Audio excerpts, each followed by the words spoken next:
Welcome back, welcome back, welcome back. This is Peter Fivefoot, and this is the Puck Drops Here, ready for episode number 1 of play-in preview between the Montreal Canadiens and the Pittsburgh Penguins. And these teams haven't played a playoff series since 2010, a series where the Penguins had the Habs on the ropes, and the Habs came back to win Game 7 and advanced to the Eastern Conference Final, where they were shellacked by the Philadelphia Flyers. But this is a whole different series, and when you look at it, you really start to see the offensive excellence of Pittsburgh. Sidney Crosby, Evgeny Malkin, still Brian Rust, and of course Pittsburgh goes in and they grab players like Connor Sherry, who was on the Stanley Cup final team. They get Jason Zucker, my favorite Minnesota Wild player, a guy that's really fast and he can shoot the puck well, especially on a wrister on a rope. So let's look at their offense. Point leader,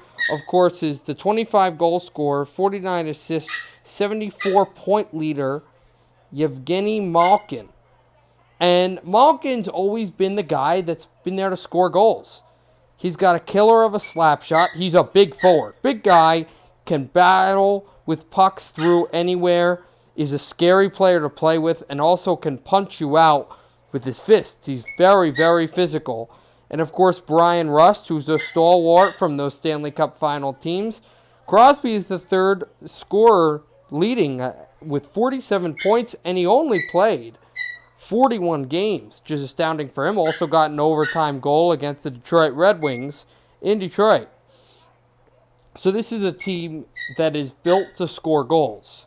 The problem is their defense is very undervalued. Their best defenseman, Chris Letang, is getting older and older and seems to not want to block shots as much, kind of lapses on defense, and Marcus Pettersson, really, we don't know who he is or what he can bring to the table. And in goal, what are you getting there with Matt Murray and Tristan Jarry?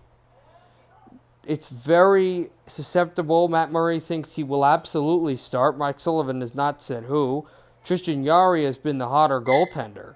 In net, he really has been the preliminary force.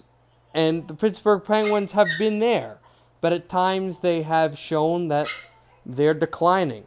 But they've still got the players to contend. And obviously they'll be a scary team.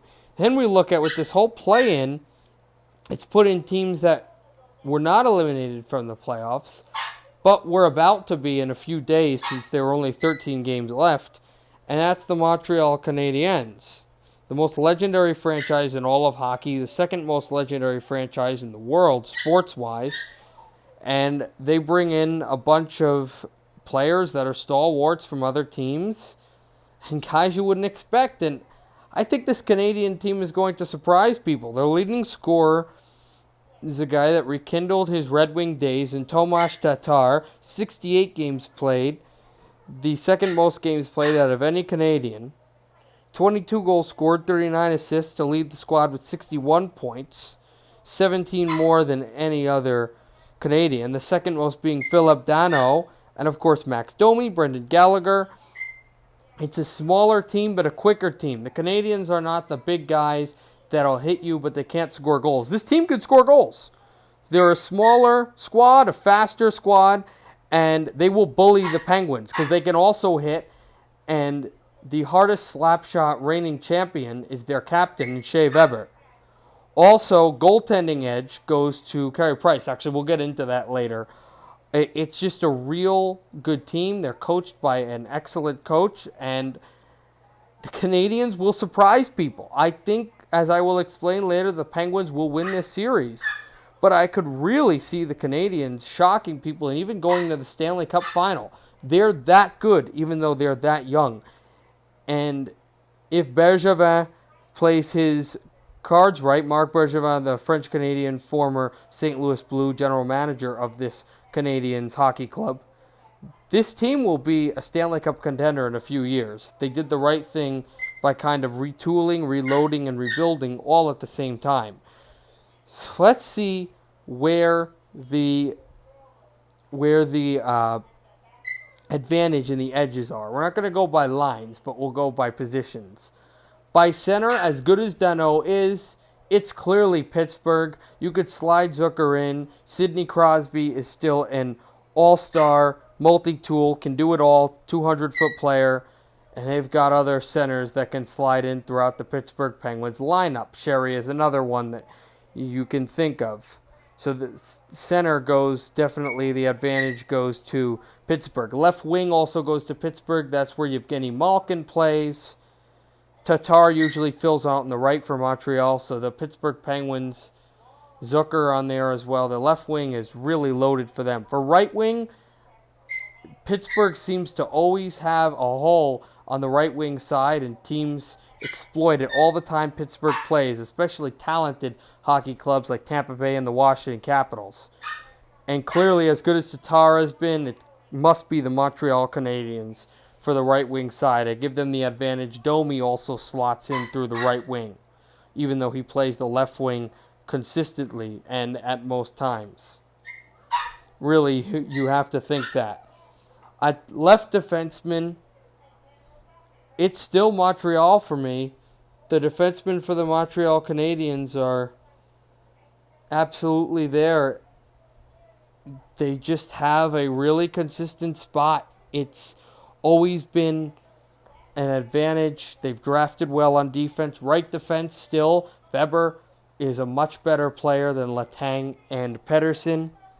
In goaltending, Yari's good. Matt Murray won the Conn Smythe once. Actually, no, he did not win the Conn Smythe, but he won the Stanley Cup twice. He was a finalist for the Vezina twice, both in his rookie year, which was unbelievable. You'll never forget the playoff years that Matt Murray had, and Tristan Jarry has been red hot as well. But it is clearly the goaltending of Carey Price, one of the best goaltenders, specifically playoff, that's ever played. You look at the legacy of Montreal goalies and the fact that he's right on the top, unbelievable what Carey Price has done in this team for the playoffs throughout. Clearly, advantage goes to Carey Price and the Montreal Canadiens. Coaching, as good as Claude Julien has been, and he's won a Stanley Cup with the Boston Bruins. The coaching, it's unbelievable what Mike Sullivan has done.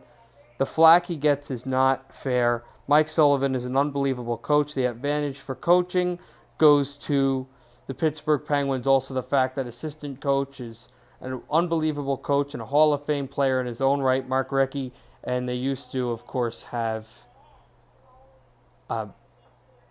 other assistant coaches that the current coach of the Arizona Coyotes, who for some reason is not coming to my head. Let me just search him up while I scroll through this, and then I will get to my point of the schedule of the teams. Rick Tocchet, who used to be the assistant coach of the Pittsburgh Penguins, and what a good coach he was. So let's go to the schedule here for the Pittsburgh Penguins and for Montreal. Pittsburgh's first game is on Saturday, August 1st at 8 p.m. The Pittsburgh Penguins and the Montreal Canadiens. Pittsburgh will take game number 1. Game-winning goal will be scored by the second leading goal scorer, a playoff hero of his own right, in Brian Rust. The second game will be scored and won by the Montreal Canadiens in overtime by Philip Danault. The third game will be won by the Pittsburgh Penguins in overtime with the game-winning goal scored by Patrick Hornqvist, who has always been big. And the fourth game, but third win for the Penguins will be game-winning goal scored by Sidney Crosby late in the third period, and the Penguins will win 3-1 in their series and knock off Montreal.